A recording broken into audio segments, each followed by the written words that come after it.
할렐루야, 오늘도 좋은 날입니다. 나움 2장 말씀 묵상입니다.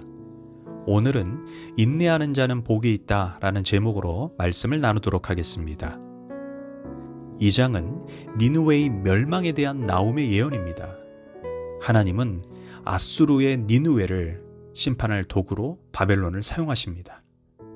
놀라운 것은 나움이 니느웨에 대한 예언을 했을 당시 니느웨는 망할 징조가 전혀 보이지 않았다는 것입니다. 나움 1장 2절을 보면 여기서 그들은 바로 아수르의 니느웨를 말합니다. 그들이 비록 강하고 수가 많을지라도 라고 말합니다. 나움 3장 16절에서 17절은 그들의 상인의 숫자는 하늘의 별보다 많았고 그들의 방백과 장소들은 메뚜기 떼처럼 많았다라고 말합니다. 이는 아수르의 막강한 군대와 경제적인 부유함을 과시하던 때입니다. 아수르는 그 당시 고대 근동 지역의 패권을 장악한 막강한 나라였습니다. 아수르의 군사력은 원근 지역의 나라들을 정복하고 사정없이 무너뜨렸습니다. 그들의 말발굽 소리는 모든 사람을 공포에 떨게 했습니다. 그뿐 아니라 아수르의 니느웨 성읍은 그 당시 티그리스 강의 동쪽 제방 위에 세워진 도시로 도시 전체가 커다란 방어벽으로 둘러싸여 있었습니다. 그 성벽은 거의 13km에 달했습니다. 더구나 높이가 17m에 달하는 그 성벽은 그야말로 밖에서 안을 볼 수 없는 철옹 성벽의 성읍이었습니다. 그런데 그들을 향해 나움 선지자는 멸망을 선포하고 있습니다. 그 당시 나움의 예언을 누가 믿을 수 있었겠습니까? 그러나 놀라운 것은 나움의 예언이 선포되고 불과 몇 년 후에 아수르의 니느웨는 역사에서 흔적도 없이 완전히 사라지게 됩니다. 하나님께서 신흥 세력이었던 바벨론을 당시의 몽둥이로 사용하여 아수르를 내리치신 것입니다.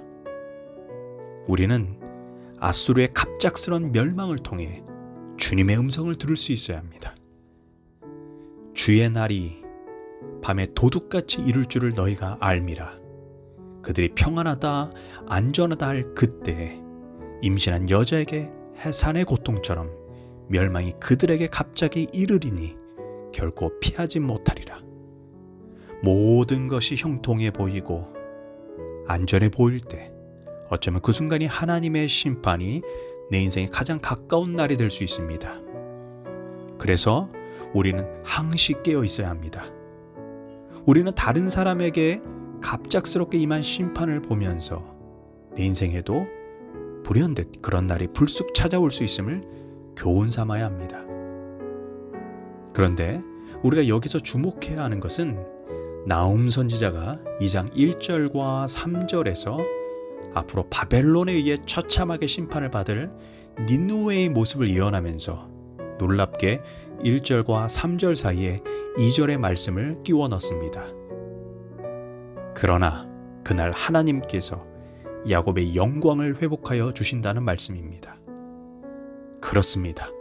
대적 아수르를 심판하는 것은 그 자체의 목적이 있는 것이 아니라 야곱의 영광을 회복하시려는 데 목적이 있는 것입니다.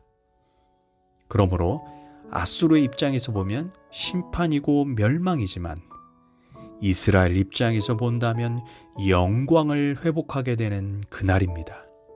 그동안 북이스라엘은 아수르에 의해 멸망을 당하고 포로로 끌려가서 엄청난 고통과 핍박을 경험했습니다.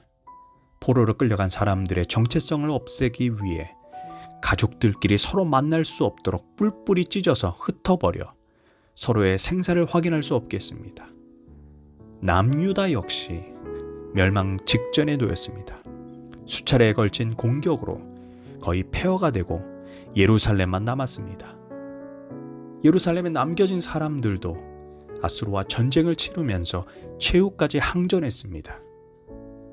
예루살렘의 사람들은 식량이 다 떨어져 더 이상 버틸 수 없어 심지어 자식들까지 잡아먹는 비참한 현실에 놓여 있었습니다. 바로 남유다는 이런 쓰라린 고통을 경험했던 것입니다. 그런데 아수르의 심판 소식은 바로 이스라엘에게, 남유다에게 기쁨의 눈물을 흘리게 만들었던 것입니다. 그날을 가리켜 나홈 1장 15절에서 하나님의 백성들에게 아름다운 소식이 전해지는 구원의 날임을 선포합니다. 마치 노아의 홍수도 멸망하는 자들에게는 심판으로 작용하나 그날은 하나님의 백성들이 악인들로 인해 구원을 받는 날이었습니다. 이 점이 극명하게 나타나는 날이 한 사람은 데려감을 당하고 한 사람은 버려둠을 당하리라 하신 최후의 심판의 날입니다. 이런 맥락에서 나홈서는 단지 구약의 이야기를 넘어섭니다. 아수르의 심판은 하나의 예표입니다. 최후의 심판 날이야말로 악인들의 심판을 넘어 훼손당했던 하나님의 백성들에게는 영광을 회복하는 날이 될 것입니다. 반면 6절과 9절에서 처참하게 심판을 당하는 니느웨의 참상을 예언합니다. 마침내 강의 수문이 터지고 니느웨의 왕궁이 소멸되며 왕후가 벌거벗은 몸으로 끌려가고 시녀들이 비둘기처럼 구슬피 울면서 가슴을 치는 것은 정해진 일이다.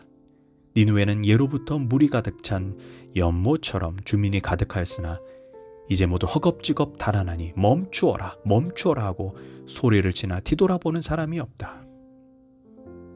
더 나아가 바벨론에 의해 심판을 받는 니느웨의 처참한 모습을 나홈 3장 2절과 3절은 이렇게 묘사합니다.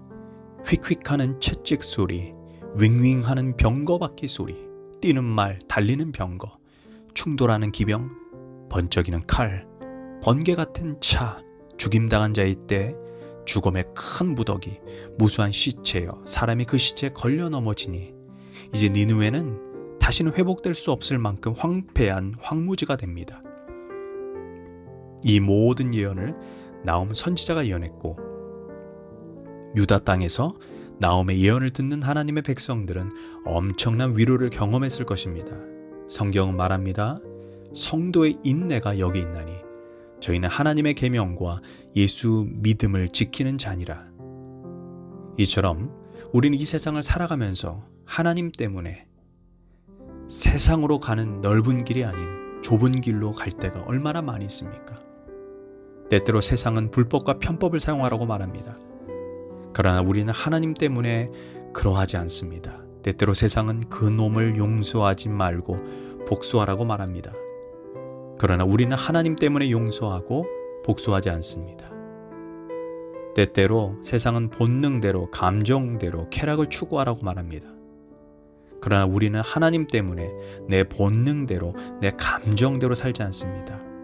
우린 세상에서 영광과 기쁨을 누리는 자가 아니라 예수님 말씀처럼 자기를 부인하고 자기 십자가를 지고 가는 길을 가는 사람들입니다.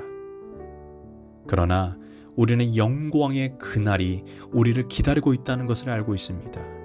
그러므로 사도 바울은 우리가 낙심하지 아니하노니 우리의 잠시 받는 환난에 경한 것이 지극히 크고 영원한 영광에 중한 것을 우리에게 이루게 함이니 우리의 돌아보는 것은 보이는 것이 아니요 보이지 않는 것이니 보이는 것은 잠깐이요 보이지 않는 것은 영원함이라.